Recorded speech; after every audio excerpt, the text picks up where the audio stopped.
Greetings, ladies and gentlemen, boys and girls. Welcome to the Brian Dainsberg Podcast, Christian Living in a Complicated World. I'm your host, Brian Dainsberg, lead pastor of Alliance Bible Church, located in beautiful Southeast Wisconsin. Continuing today, thoughts on politics. I think I put this out there as a caveat in part one. These are certainly initial reflections on this as I try to do a deep dive to thinking about these things. I want to review a couple of things from the first installment of this in case you didn't catch that. When I talk about politics, I'm talking about a specific definition of it. Jonathan Leeman defines it this way, and I think it's a good way to look at it. And he refers to politics as having three components to a definition. It's the institutional activity of governance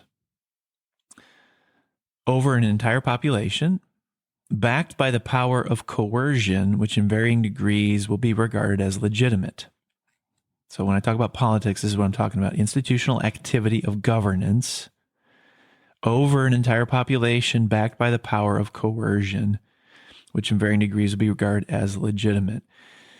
That's important to keep in mind, that definition, as we reflect on this. And so last time I talked about three they were not really related, but sort of random reflections on politics. The first was that the line between religion and politics may not be as hard and fast as we think.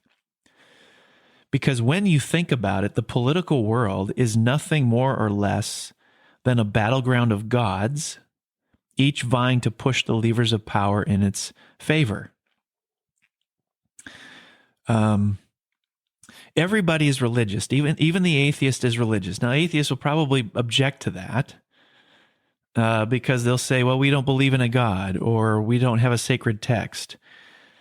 That may be true, but when it comes to religion's impact on politics, religious people, essentially, it boils down to not worshiping some deity or subscribing to some sacred text. But even for religious people, they have a way of seeing the world and recommendations for how to live in it. Yes, it's shaped by their religious convictions, but when you boil it down, the impact of their religion on their politics is simply that. It's a way of seeing the world with recommendations for how to live in it. So their way of seeing the world ends up producing policy recommendations when it comes to governance, when it comes to politics. Atheists, agnostics, the non-religious, it's the same way. They may not have a deity they subscribe to or a sacred text that they follow, but they do have a way of seeing the world, and they provide recommendations for how to live in it. They produce policy recommendations for politics. And so it's very difficult to completely separate religion and politics. The line between those two may not be as hard and fast as we think it to be. Jonathan Leeman puts it this way: what a nation's constitution and laws represent is an amalgam of competing values and religious commitments, cobbled together over time by compromise and negotiation. In the battleground of gods called the public square, the law books present a record of which gods won a majority when the vote was taken, or which could secure a high court decision. So here's what I'm wondering: if the above is true, if that is true, then all churches are political to some extent, and politics is, frankly, religious. Now, this does not mean that there should be overlap of church and state. That's not what I'm contending for. But I think we need to realize that to some extent, churches are political and politics is religious. There are two examples that make this clear. I talked about this last time. Abortion and gay marriage can kind of bring some clarity to this. Abortion was a so-called religious issue long before it was a so-called political issue. Same goes for gay marriage. The marriage issue was a biblical issue long before it was a political issue. And so if a preacher was to preach on those topics today, he'd probably be called a political sermon, though those issues were biblical long before they were political. Second, I offered a starting point for prioritizing religio-political views. So our Christians are inescapably political by virtue of how we see the world. Hopefully, based on a careful study of the Bible, we make appeals for how the institutional activity of governance over the population is to function. The Bible does not proscribe a particular form of government. It doesn't say a democratic republic or a constitutional republic is the only way to appropriately organize government, or a monarchy is the only way to organize government. It doesn't deal with forms of government, but it does say quite a bit to governing leaders, quite a bit, who they should be, what they should do. I think it does say something about laws, what they should be. And so I provided a hierarchy for how to think about priorities when it comes to laws and governing authorities and how they all work together. The hierarchy starts with justice. It proceeds to law and then proceeds to governing authorities in that order, laying out a hierarchy of submission. Okay, so justice is first. By that, I mean biblical justice. Now, that's a massive landscape to survey, but a good place to start is the law of Moses. One of the things the law of Moses accomplishes is it reveals to us the nature of God's character. The law he handed to Israel was not random. It wasn't arbitrary. It was an outworking of his essence and being. And we know that God is perfectly just. So if we want to know what justice is, start with the law of Moses. And we should remember that the law of Moses is the only flawless codified system of law ever possessed by humanity. So this is what I mean by justice. It's justice according to the Bible. It's justice according to the character of God. The second concept is law, and this is where I think Martin Luther King Jr. was spot on. In his letter from Birmingham jail, he wrote that just law is one that squares with the moral law of God. King was processing what human laws are just and what human laws are unjust, and his argument, and I think he's right, is that a just human law is one that squares with the moral law of God.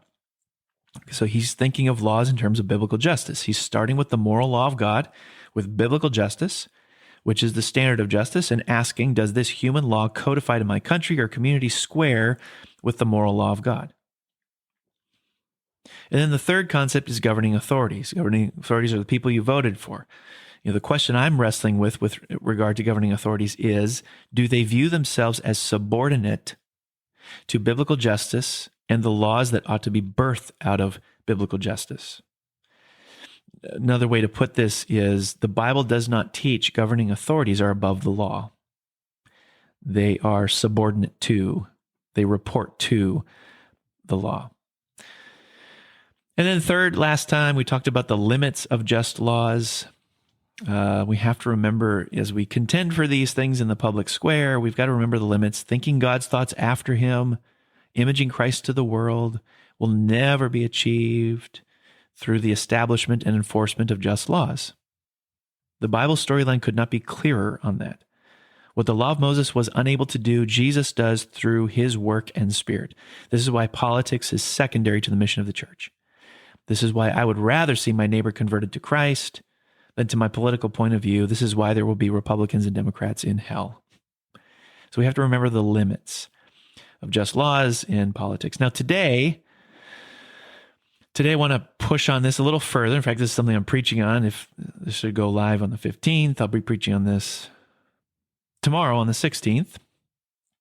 I want to talk about the Noahic covenant, the little known and little talked about Noahic covenant, God's covenant with Noah. Now, when we think of Noah, we think of the flood. We think of the animals on the big boat, God preserving Noah and his family. That's what we think about. But we don't often think about the covenant that God made with Noah after the flood.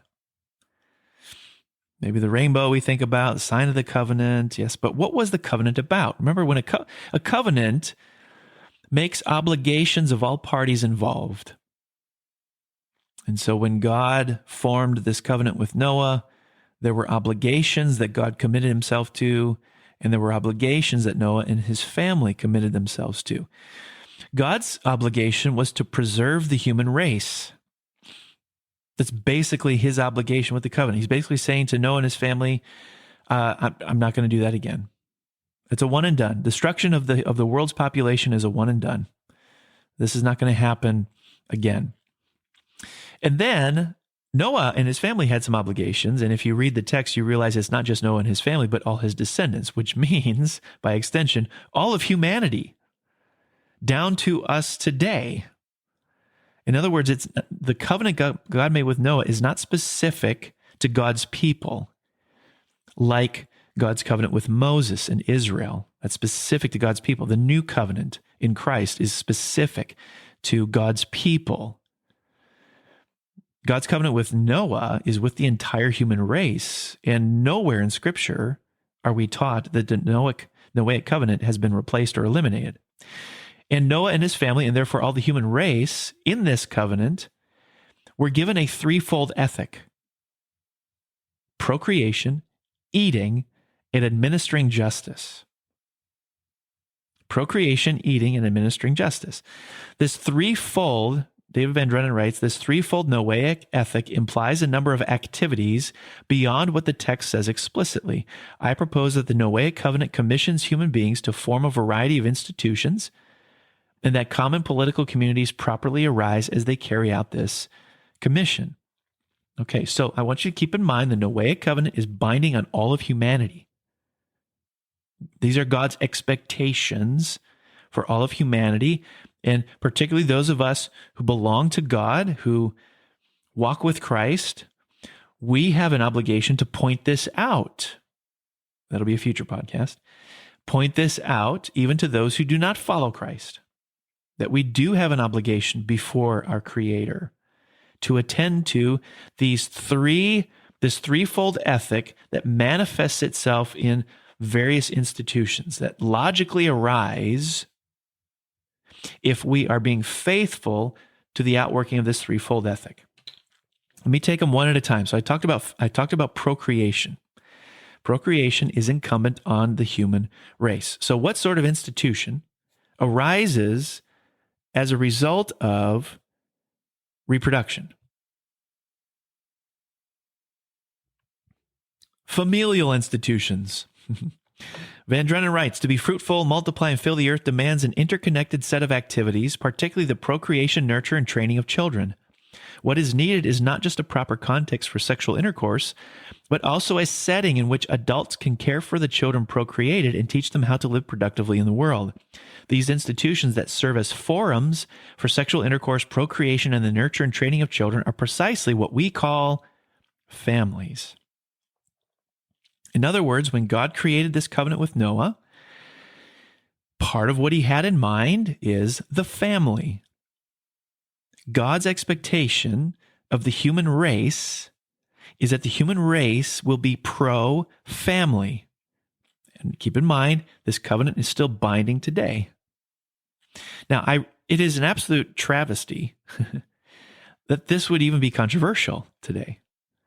It's a relatively simple argument to make that human beings ought to be pro-family. Now, I realize that there are extenuating circumstances. There are biological realities that prevent the family thing from happening for some people. That I'm not ignoring that. I'm just putting out there what God's expectation of the human race in general would be. Pro-family, husband, wife, children.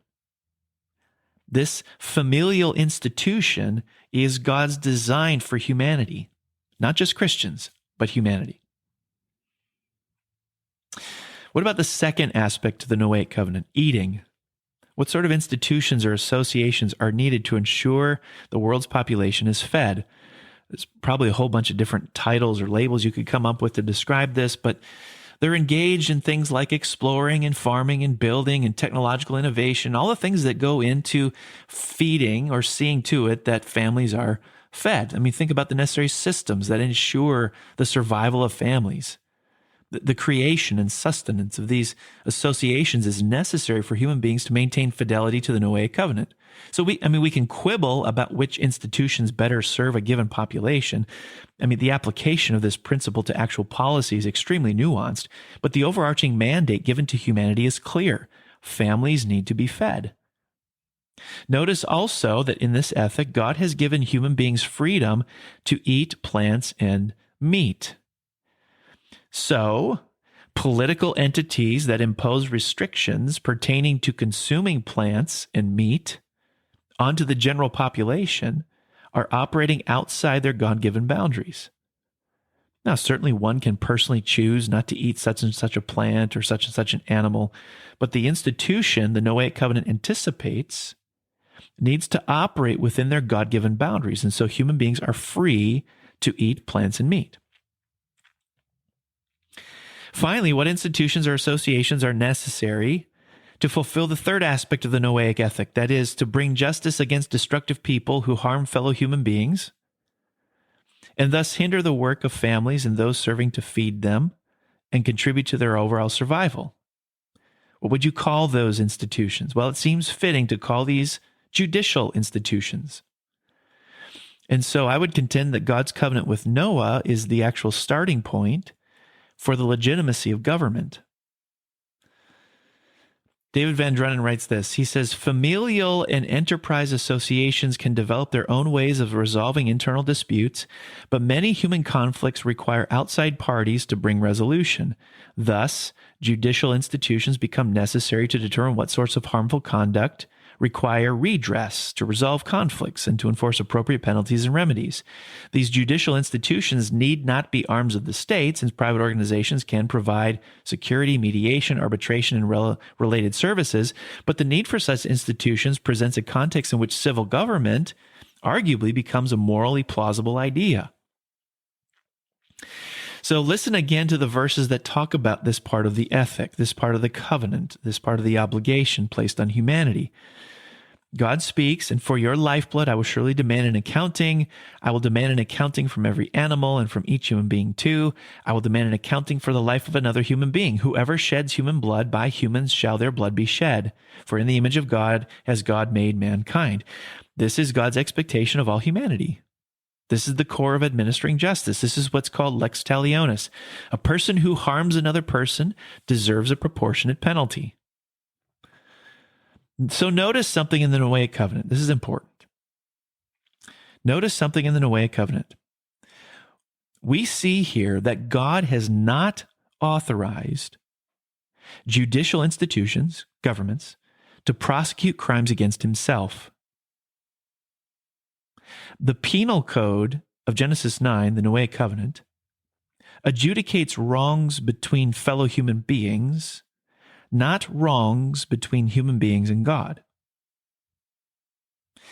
Now, this doesn't mean that God grants a right to rebel against him, but it does mean God prohibits judicial institutions from vindicating God through retributive or punitive actions. Andrew Walker writes this. He says, the Noahic covenant reveals that adequate social cooperation can occur apart from absolute agreement on religious matters for society to remain legitimate and ordered toward the common good.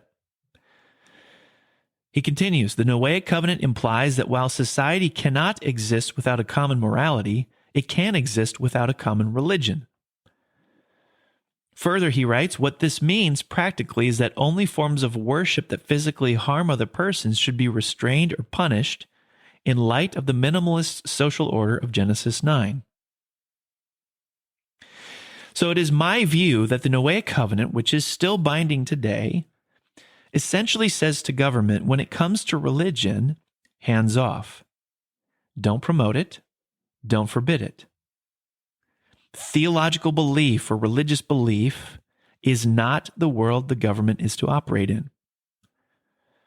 And so I would put a summary statement on this saying this.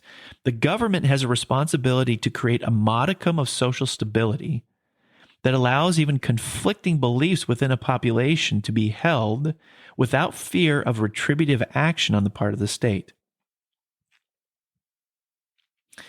Now, let's push this a little bit further. Where would it be wise for government to intervene in religious matters according to the Noahic covenant? I would suggest that when the religious practices bring harm to person or property. Now, this gets a little dicey because in our current cultural climate, the word harm has been redefined. I've talked about that in talking about cancel culture and critical theory and all the rest. So when I use the word harm here, I'm talking about the traditional use of the word. If there are religious practices by a community of people that bring harm to person or property, physical harm to person or property, then government has an obligation to get involved. For example, if Baalism made a comeback and we saw the horrific practice of children being sacrificed to the god Moloch, it would be right for government to intervene. Whoever sheds the blood of man, by man shall his blood be shed. So the Noahic covenant gives the state the responsibility to establish a common morality, not a common religion. It gives the state the responsibility to provide a modicum of social stability that allows even conflicting religious beliefs to be held without fear of retributive action on the part of the state. In other words, in the Noahic covenant, God created the conditions for pluralism. Now, before you object, let me quote Andrew Walker again. He writes, in the Garden of Eden, pluralism did not exist, and there will not be religious pluralism in the new creation. But nowhere in the interim era of the New Testament, in the New Testament age, is government tasked with the responsibility of upholding Christian orthodoxy or any religious orthodoxy as a way to mitigate the effects of sin, moral disagreement, and religious pluralism. Jonathan Leeman puts it this way. He says, the God of the Bible gives governments authority to prosecute crimes against human beings, not the authority to prosecute crimes against himself. So long as people remain unharmed, false religion should be tolerated publicly and privately. So in grounding religious liberty for all religions along theological lines, God, through the Noahic covenant, is saying to government, when it comes to religion, hands off. Don't promote it. Don't forbid it. Instead, your job, government, is to create a modicum of social stability that allows even conflicting beliefs within a population to be held without fear of retributive action on the part of the state. Now, I'm guessing the Noahic covenant has a lot more to say about religious liberty than you thought it would. If you want to read more about this, these are not original ideas. See the notes below. There are 3 books listed there, one by Andrew Walker, one by David Van Drunen, the other by Jonathan Leeman. There's over 1,000 pages of reading there. You can dive into it. If you're looking for one to start with, Walker's is the shortest book, probably the easiest one to understand. Van Drunen and Leeman are a little bit longer, but it will certainly orient you to figuring out the place of politics in light of what Scripture says. Next time, we're going to dive into the topic of how it is Christians, or should Christians, work for biblical conceptions of justice in the public square. Should Christians be doing that? Thanks for tuning in, and we'll see you next time.